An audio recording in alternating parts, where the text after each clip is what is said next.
बिस्मिल्लाहिर्रहमानिर्रहीम अस्सलाम वालेकुम।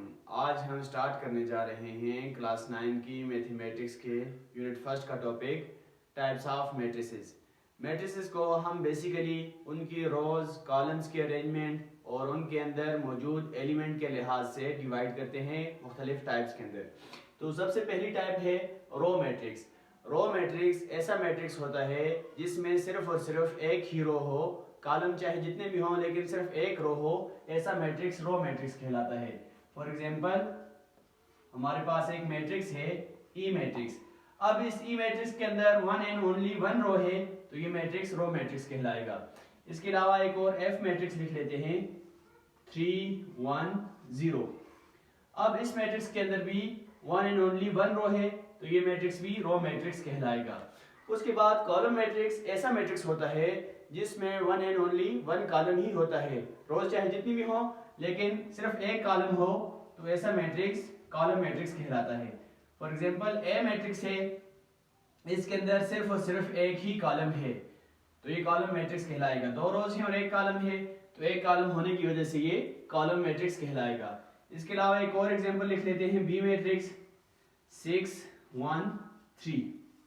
अब इस मैट्रिक्स के अंदर भी सिर्फ और सिर्फ एक ही कॉलम है तो ये मैट्रिक्स कॉलम मैट्रिक्स कहलाएगा। 3 रोज हैं और 1 कॉलम है तो 1 कॉलम होने की वजह से ये मैट्रिक्स कॉलम मैट्रिक्स कहलाएगा। उसके बाद नेक्स्ट है स्क्वायर मैट्रिक्स। स्क्वायर मैट्रिक्स ऐसा मैट्रिक्स होता है जिसमें नंबर ऑफ रोज और नंबर ऑफ कॉलम्स इक्वल होते हैं। फॉर एग्जांपल 2 1 0 3 एक जी मैट्रिक्स है।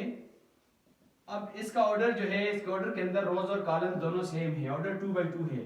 2 नंबर ऑफ रोज हैं और 2 ही नंबर ऑफ कॉलम्स हैं तो ये जी मैट्रिक्स ऑर्डर 2 का स्क्वायर मैट्रिक्स होगा। एक और मैट्रिक्स लिख लेते हैं एच मैट्रिक्स 3 1 3 0 1 2 3 1 4। अब एच मैट्रिक्स के अंदर नंबर ऑफ रोज भी 3 हैं और नंबर ऑफ कॉलम भी 3 हैं तो number of rose number of column के इक्वल हैं, इस वजह से मैट्रिक्स स्क्वायर मैट्रिक्स कहलाएगा। और नंबर ऑफ रोज भी 3 है, नंबर ऑफ कॉलम भी 3 है तो ऑर्डर 3 by 3 है तो एच मैट्रिक्स 3 ऑर्डर का स्क्वायर मैट्रिक्स होगा। उसके बाद रेक्टेंगुलर मैट्रिक्स। रेक्टेंगुलर मैट्रिक्स ऐसा मैट्रिक्स होता है जिसमें नंबर ऑफ रोज और नंबर ऑफ कॉलम्स इक्वल नहीं होते। For example 1 2 3 1 4 1। एक एक्स मैट्रिक्स है जिसमें नंबर ऑफ रोज 2 हैं और नंबर ऑफ कॉलम्स 3 हैं। एम और एन आपस में इक्वल नहीं है तो ये मैट्रिक्स रेक्टेंगुलर मैट्रिक्स होगा। इसके अलावा एक और जेड मैट्रिक्स ले लेते हैं 1 3 1 6 3 1। अब इस मैट्रिक्स के अंदर 3 नंबर ऑफ रोज हैं और 2 नंबर ऑफ कॉलम्स हैं तो number of rose number of column की इक्वल नहीं है, इसलिए जेड मैट्रिक्स भी रेक्टेंगुलर मैट्रिक्स है। नेक्स्ट जो मैट्रिक्स है वो है जीरो और नल मैट्रिक्स। जीरो और नल मैट्रिक्स में तमाम के तमाम एलिमेंट जो होते हैं वो जीरो होते हैं। किसी भी मैट्रिक्स के तमाम एलिमेंट जब जीरो होंगे तो ऐसा मैट्रिक्स जीरो और नल मैट्रिक्स कहलाएगा और इसको हम डिनोट करते हैं कैपिटल ओ से। अब ये हमारे पास जो मैट्रिक्स है ये ऑर्डर 2 का जीरो मैट्रिक्स है। इसमें हमारे पास नंबर ऑफ रोज भी 2 हैं और नंबर ऑफ कॉलम भी 2 हैं। इसके अलावा एक और मैट्रिक्स ले लेते हैं 0 0 0 0 0 0। अब ये जो मैट्रिक्स है ये 3 by 2 ऑर्डर का है क्योंकि इसके अंदर रोज 3 हैं और कॉलम्स 2 हैं तो ये मैट्रिक्स ऑर्डर 3 by 2 का जीरो मैट्रिक्स या नल मैट्रिक्स कहलाएगा। इसी तरह किसी भी टाइप का हो, चाहे वो 1 by 2 ऑर्डर का हो, 2 by 1 ऑर्डर का हो, जिस ऑर्डर का भी हो जिसमें तमाम के तमाम एलिमेंट्स जीरो होंगे तो वो मैट्रिक्स नल मैट्रिक्स या जीरो मैट्रिक्स कहलाएगा। उसके बाद नेक्स्ट है डायगोनल मैट्रिक्स। डायगोनल मैट्रिक्स ऐसा मैट्रिक्स होता है जिसमें मेन डायगोनल के अलावा तमाम के तमाम एलिमेंट्स जीरो होते हैं। For example 1 0 0 2। ये हमारे पास y मैट्रिक्स है, इसमें इसका जो मेन डायगोनल है इसके अलावा तमाम के तमाम एलिमेंट्स जीरो हैं तो ये मैट्रिक्स डायगोनल मैट्रिक्स कहलाएगा। और ये ऐसा स्क्वायर मैट्रिक्स है जिसमें सिर्फ और सिर्फ मेन जो डायगोनल हैं ये एलिमेंट्स नॉन जीरो हैं बाकी तमाम एलिमेंट्स 0 हैं। इसके अलावा एक और स्क्वायर मैट्रिक्स लिख लेते हैं 6 0 0 0 3 0 0 0 1। अब ये हमारे पास Z मैट्रिक्स है और ये ऑर्डर 3 का डायगोनल मैट्रिक्स है, क्योंकि मेन डायगोनल के जो एलिमेंट हैं ये नॉन जीरो हैं, इनके अलावा तमाम के तमाम एलिमेंट्स 0 हैं। तो ऐसा स्क्वायर मैट्रिक्स जिसमें मेन डायगोनल के अलावा तमाम के तमाम एलिमेंट्स 0 हों डायगोनल मैट्रिक्स कहलाता है। उसके बाद नेक्स्ट जो टाइप है वो है स्केलर मैट्रिक्स। स्केलर मैट्रिक्स भी बेसिकली डायगोनल मैट्रिक्स ही होता है, लेकिन इसके जो डायगोनल के एलिमेंट हैं, मेन डायगोनल के एलिमेंट, वो तमाम के तमाम सेम होते हैं। फॉर एग्जांपल 1 0 0 1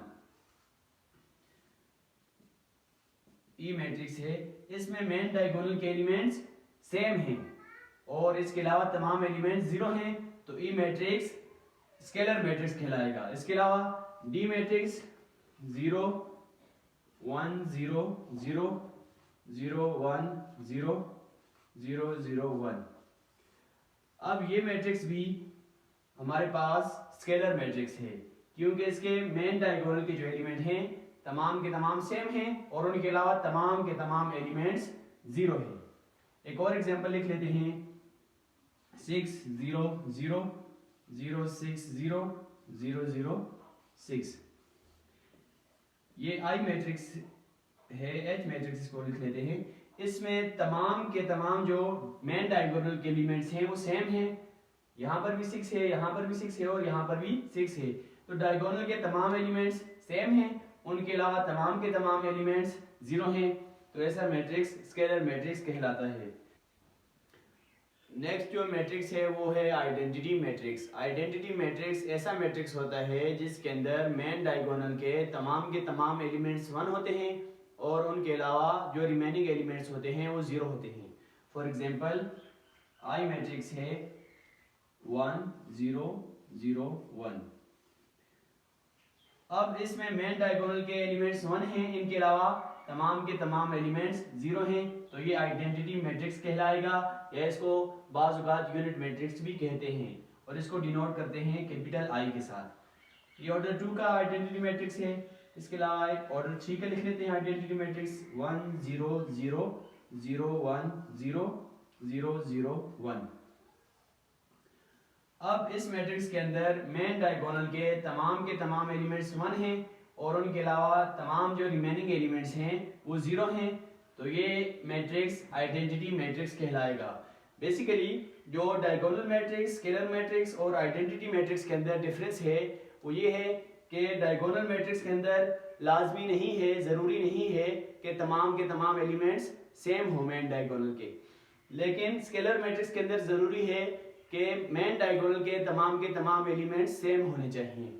और लास्ट जो आइडेंटिटी मैट्रिक्स है, आइडेंटिटी मैट्रिक्स के अंदर जो मेन डायगोनल के एलिमेंट्स हैं वो सिर्फ और सिर्फ 1 होने चाहिए, इनके अलावा कोई एलिमेंट भी नहीं होना चाहिए। नेक्स्ट हमारा टॉपिक है ट्रांसपोज ऑफ अ मैट्रिक्स।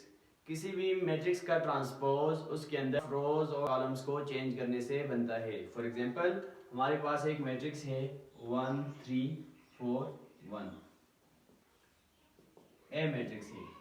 अब इस मैट्रिक्स का ट्रांसपोज होगा, इसकी नंबर ऑफ जो कॉलम्स हैं ये रो बन जाएंगी। 1 4 यहाँ पर कॉलम है तो 1 4 को हम रो बनाएंगे। 1 एलिमेंट और 4 एलिमेंट रो की अरेंजमेंट में आ जाएगा। इसी तरह 3 और 1 ये भी यहाँ पर कॉलम है तो ये भी रो की फॉर्म के अंदर आ जाएंगे 3 1। अब यहाँ पर जो रोज थी वो बन गई हैं कॉलम और जो कॉलम थे वो यहाँ पर रोज बन गई हैं। 1 3 यहाँ पर रो थी तो 1 3 कॉलम बन गया है। 4 1 भी रो थी, 4 1 भी कॉलम बन गया है। अब 1 4 यहाँ पर कॉलम था तो 1 4 यहाँ पर रो बन गई है और 3 1 यहाँ पर कॉलम था तो 3 1 भी यहाँ पर रो बन गई है।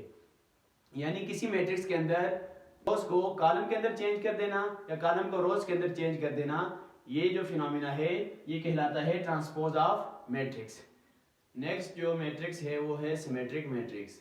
सिमेट्रिक मैट्रिक्स ऐसा मैट्रिक्स होता है कि अगर उसका हम ट्रांसपोज लें तो उसके अंदर कोई भी चेंजेस ना आए, A transpose is equal to A या A is equal to A transpose, कि हम किसी भी मैट्रिक्स का ट्रांसपोज लें तो उसके अंदर कोई भी चेंजेस ना आए, बल्कि जो ट्रांसपोज आए वो भी ओरिजिनल मैट्रिक्स के इक्वल हो, तो ऐसा मैट्रिक्स सिमेट्रिक मैट्रिक्स कहलाता है। फॉर एग्जांपल ए मैट्रिक्स है 1 2 2 4। अब हम इसका ट्रांसपोज लेंगे, A transpose is equal to, rows change हो जाएंगी कॉलम्स के अंदर और कॉलम्स चेंज हो जाएंगे रोज के अंदर। तो 1 2 यहाँ पर रो है, 1 2 को हम कॉलम के अंदर लिख लेंगे। 2 4 भी रो है तो 2 4 को कॉलम के अंदर लिख लेंगे।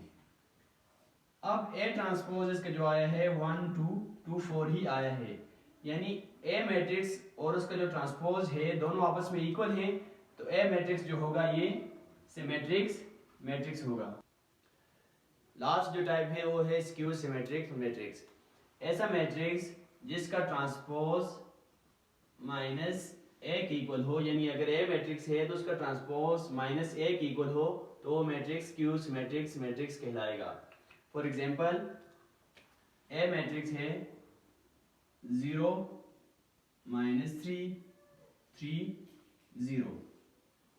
अब ये मैट्रिक्स है, इसका हम ट्रांसपोज देंगे, transpose of A is equal to, rows change हो जाएंगी कॉलम के अंदर 0 -3, यहाँ पर 3 0। अब ये ए ट्रांसपोज आ गया। अब माइनस ए इक्वल है, माइनस को हम मल्टीप्लाई कर लेंगे ए मैट्रिक्स के साथ, 0 -3 3 0। जब इनके साथ माइनस मल्टीप्लाई होगा तो minus A is equal to, 0 के साथ माइनस मल्टीप्लाई होगा तो कोई इफेक्ट नहीं पड़ेगा, 0 -0 0। -3 मल्टीप्लाई विद, बेसिकली जो माइनस है यहाँ पर ये -1 होता है, तो -1 multiply with -3, minus minus plus हो जाएंगे, 3 1 3, तो ये 3 बन जाएगा। उसके बाद -1 multiply with 3, 3 1 3 plus minus minus, तो ये -3 बन जाएगा। उसके बाद -1 मल्टीप्लाई विद 0 0। अब जो हमारे पास माइनस ए मैट्रिक्स आया है ये है 0 3 -3 0, और जो ट्रांसपोज आया था ये भी था 0 3 -3 0, तो ए ट्रांसपोज इक्वल हुआ है यहाँ पर माइनस ए मैट्रिक्स के। तो ये जब दोनों इक्वल हैं तो ये ऐसा जो मैट्रिक्स होगा वो कहलाएगा स्क्यू सिमेट्रिक्स मैट्रिक्स। अब हमने इस लेक्चर के अंदर टाइप्स ऑफ मैट्रिसेस डिस्कस की हैं। इंशाल्लाह नेक्स्ट लेक्चर के अंदर हम एक्सरसाइज 1.2 को सॉल्व करेंगे।